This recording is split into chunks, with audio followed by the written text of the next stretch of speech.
Vins blancs, negres, rosats i dolços produïts per 10 cellers de l'Alt i el Baix Empordà són els que han pogut tastar les persones que aquest diumenge s'han apropat a la mostra del vi de la DEA Empordà de Roses. Mostra que s'inclou dins les activitats del Festival Vivit que organitza el Patronat de Turisme Costa Brava Girona durant el mes d'abril i la primera setmana de maig, amb una 60 de propostes enoturístiques repartides pel territori que posen de relleu la tradició vitivinícola de casa nostra.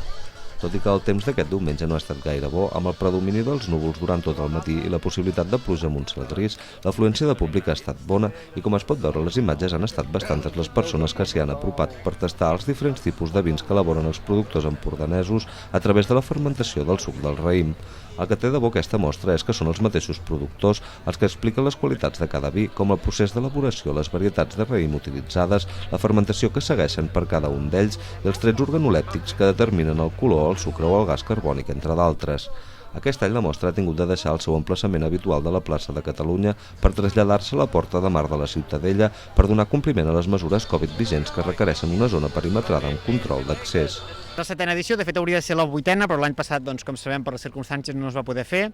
I aquest any, efectivament, s'ha pogut reprendre, però en un emplaçament diferent, sobretot pel tema de les mesures de seguretat. El perímetre ha de ser tancat, hi ha d'haver control d'aforament, hi ha un màxim de 120 persones que hi poden accedir i, per tant, hem cregut convenient que era més adequat fer-ho aquí. Val a dir per això que l'entorn escollit també és privilegiat. Estem parlant de la Porta de Mar de la Ciutadella, un dels signes d'identitat també del municipi, i, per tant, justament, com que un dels objectius en general de la mostra de vi, del Vivit i, de fet, de la ruta del vi de l'Empordà,